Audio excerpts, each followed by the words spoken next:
Hi there, I'm Romaine Swanepoel, owner of RS Recruitment and Training.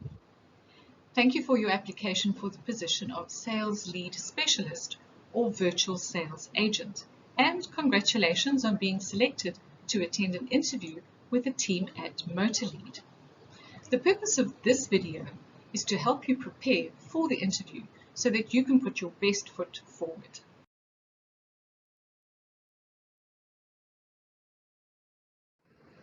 For most of us, a job interview can be quite scary. Many of you will have experienced the butterflies and the churning guts, etc. that can happen before and during job interviews. These feelings are quite similar to the anxiety most of us felt when we were asked to do an oral presentation in front of a class, or at school or university, or to give a speech in front of a crowd at a social or a work event.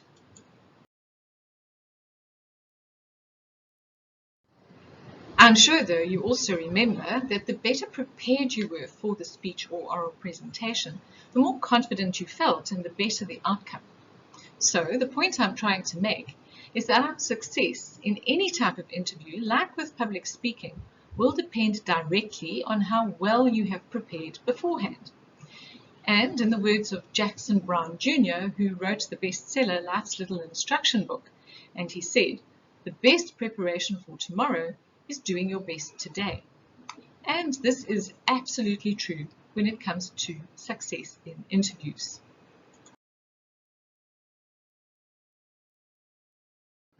Preparation starts by researching and reviewing.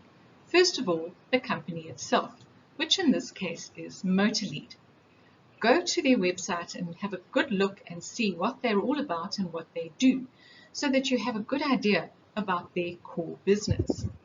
Secondly, you also need to research the interviewers and the position itself. The interviewers, hopefully they have LinkedIn profiles so that you can familiarize yourself with them and their backgrounds. And then the position itself. This you can do by looking at and becoming familiar with the advert or the job spec that you originally responded to. And once you've done your research, it will help you decide if you are serious about the opportunity. If you're not sure, decline the interview so as not to waste your time and the time of the interviewers.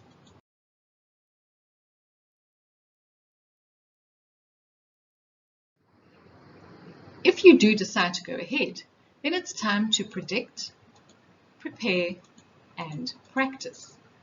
This is the most important part of your preparation. Simply put, you predict and prepare questions and then practice answering them. This is what builds confidence and sets you up for success.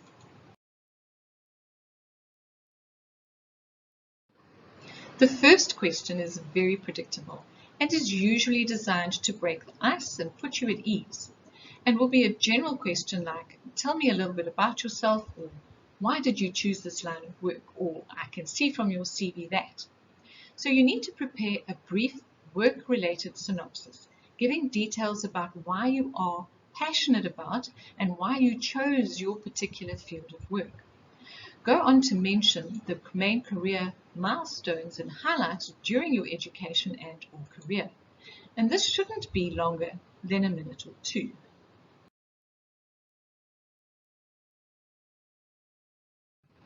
To help you predict other possible questions, put yourself in the shoes of the interviewer and ask yourself, what would you ask someone applying for the position? And you will realize they are most likely going to ask questions related to the job tasks. It stands to reason then that you can predict and prepare questions based on the listed job tasks. And this is a copy of an advert similar to the one that you would have responded to, where you can do this research about what the job tasks are, and that will help you predict the questions that could come up.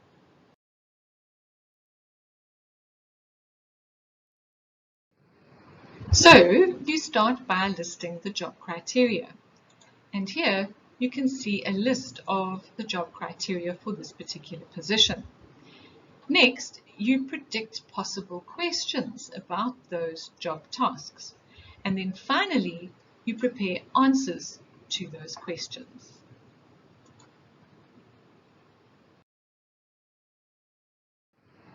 If there are areas of the job spec where you don't have the skills and experience, go the extra mile and find out about these so that at least you have some theoretical understanding and can discuss them to some extent in an interview. You do this research by speaking to people you know who are in a similar type of work, and you can also find information about these job tasks on the internet. This kind of initiative and resourcefulness may be what puts you ahead of the competition and is usually well noted by the interviewer.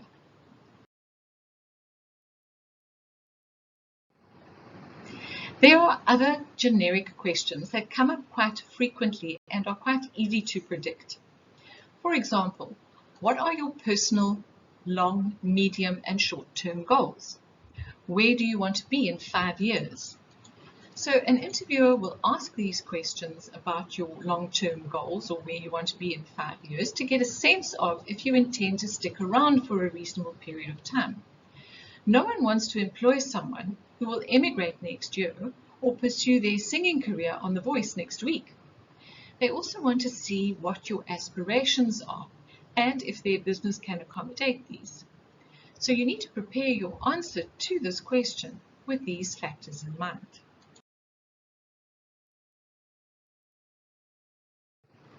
Another commonly asked question in interviews will be around your strengths and weaknesses. What you need to do here is prepare a list of strengths, especially those which match what they are looking for in the job spec. And be sure to have with you relevant references and profiling results, etc., which back these up in the interview. When it comes to weaknesses, please don't say stuff like, I'm a perfectionist, or I get impatient with people who don't keep up to my standards. I promise you they've heard it before, and it sounds canned and it's a bit of a cop-out. Be honest, and no, there is no shame in having weaknesses. Everybody does. Weaknesses may be things like poor listening skills, shyness, reluctance to delegate. Choose one or two and then describe how you are working to overcome or have already overcome the weakness and the positive results that this has shown. You may also be asked in the interview how you deal with conflict. Think of and write down a true example of a conflict situation which you have dealt with successfully. First of all, by listening to the other point of view, giving your own point of view, and then together reaching a resolution. Talk about the impact this had on workflow and the relationship going forward. In the interview, they may also want to talk about your decision-making process. You need to think of and write down a true example of where you have made an important decision, using techniques like listing pros and cons and analyzing short and long-term consequences. At this point, you're making great progress, as you have predicted questions and prepared answers for many of the possible questions that could come up in the interview. Now the fun really starts, and that is practicing the answers. You can do this by asking a family member or friend to play the part of the interviewer who is asking the questions, while you practice answering them. If there is no one available to help you, then do this by looking at yourself in the mirror. It feels a bit strange at first, but it really does work well. Practice until you feel comfortable with the questions and how you are answering them. Beware not to over-practice, as this could result in you sounding like a parrot during the interview. This particular interview with MotorLead will be online, probably via Zoom. And there are some important things you need to consider when you are using online video platforms like Zoom. First of all, you need to ensure that you have access to and are familiar with Zoom. Practice using it in advance. Ensure your computer or whatever device you're using is fully charged. If you don't have access to unlimited Wi-Fi, make sure you have enough data. Also, find a quiet, private space. It's important to set up an appropriate background as well. With the Zoom, if you look at the bottom of your screen at the little video icon and you hover your cursor over that, it will give you options to superimpose a background, which is quite fun to play around with. And then last but not least, have a backup plan. Technology is notorious for malfunctioning at inconvenient times. So at the beginning of your interview, agree on a backup plan in case of glitches. Transitioning to a phone call or rescheduling for a later time are both possible solutions for technical difficulties. Do not panic if your software experiences an issue. If the problem is outside your control, the interviewer will understand. Being well prepared and practiced makes you feel in control of a situation.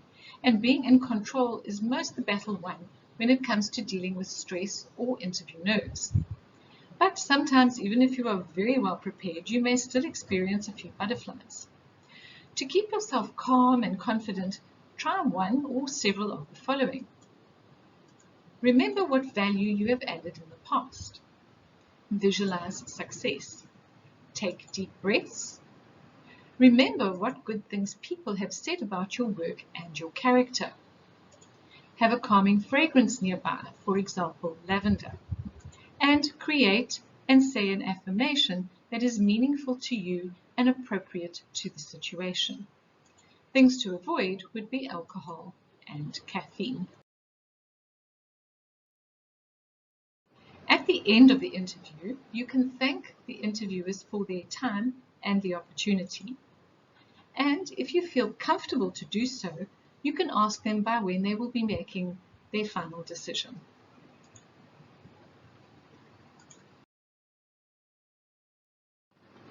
To summarize then, preparation is key. You need to review and research. You need to predict questions, prepare answers, practice answering those questions using role play. You need to also think about whichever video platform you're going to be using and make sure that you are practiced with that particular video platform, which in this case will probably be Zoom.